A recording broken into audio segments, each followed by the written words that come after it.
With Rodonna Rogers. She runs a center here in Milwaukee that's very interesting. Rodonna, maybe tell us a bit about the center. What's the name? The name of the center is called the Center for Teaching Entrepreneurship, and our motto is your life is your business and your business can be your life.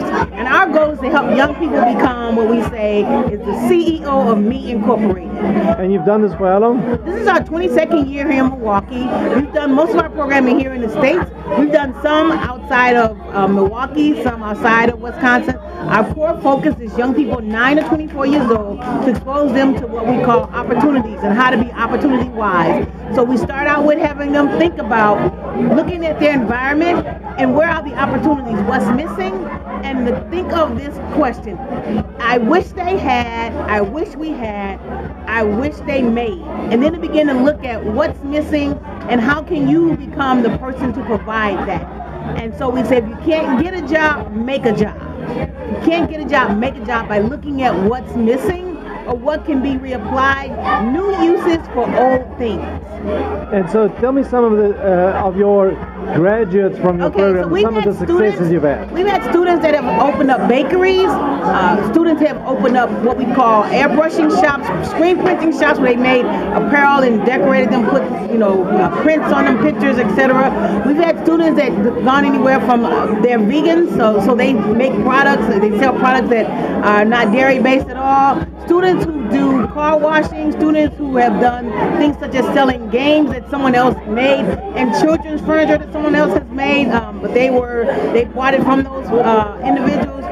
So it runs the gamut, from concession stands, running concession stands that they operate during the summer season here, or at football games. So it varies, it just depends. So when the students come in, what age are they roughly when you start working with them? Well, we start at 9. That young. So we have some programming that's 9. So that's our program called Your Life is Your Business, and they meet weekly, and that was for our 9 to 17-year-olds. We revamped that program, and now we call it My Biz, B-I-Z, My Biz. And this year we're focusing on high school students. So we have a group of high school students at 3 high schools now. Then in the fall we'll add 2 more high schools. And then we do career coaching and business coaching. So a student that has an idea or something they're working on, but they need to be with someone else, talk about that business, we work with them. Or we bring them together in groups in a program called I Can Be My Own Boss and let them talk with one another about the marketing, the packaging, their sales, their record keeping, those types of things. What about networking? Well, that's what Your Life is Your Business, My Biz, I Can Be My Own Boss. All of our programs, we bring them out in the community so they can meet people, so they can build their own network. So we say your network determines your net worth. Yeah. Beautifully said. Yeah. So what's some of your biggest challenges in that you really say, this is what I want to achieve, but I know it's going to be tough for the young people?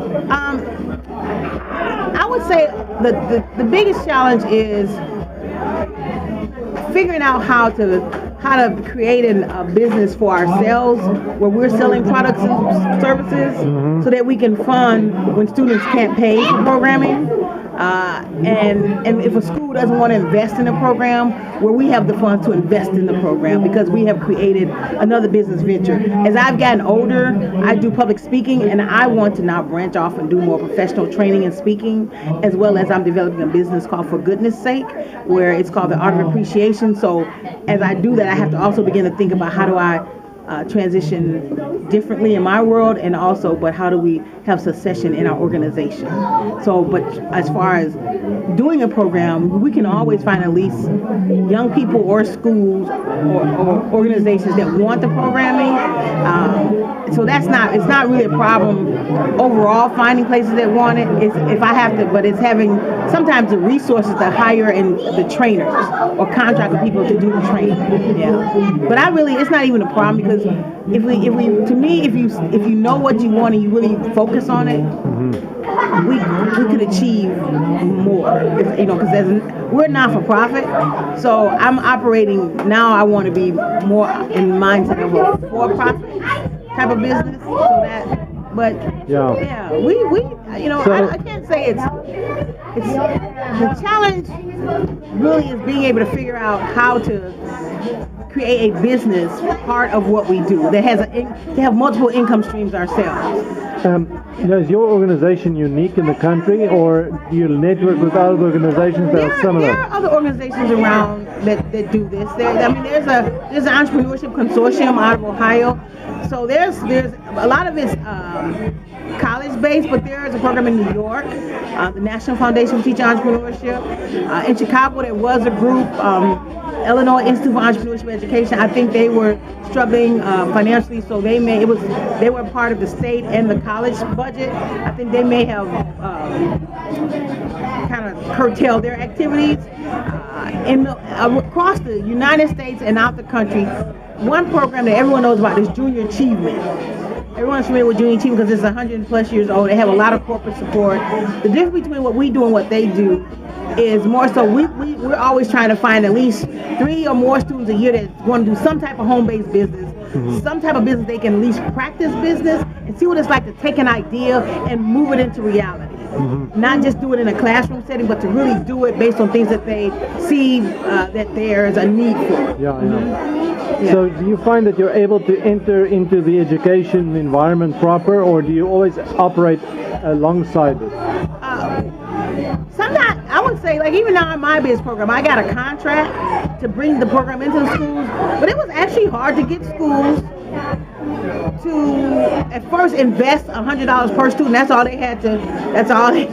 But they were that was a problem for them. So the 2 of the schools we're in, we went on and brought that program to them because the students wanted the program and they wanted to come up with solutions for problems that they had at their school. So they came up with one group came up with the peer mediation project. Another group came up with a healthy cafe for their school. And so I'm hoping that over the summer we can work with them to kick it off in the fall or next spring. Yeah. Beautiful. And any outreach internationally? We haven't actually. Not officially. I did have this year. A guy came to visit me. I don't know, where is he from? Gambia? A guy came here with some program, and a friend of mine. Maybe he was from Ghana, but a friend of mine because that's where he traveled to a lot, Ghana. He brought him to my office and we met, and he was interested in incubators, how incubators are started. So I sent him a lot of research on that. But actually going over there to do some programming or seeing what they're doing, we haven't got to that step yet.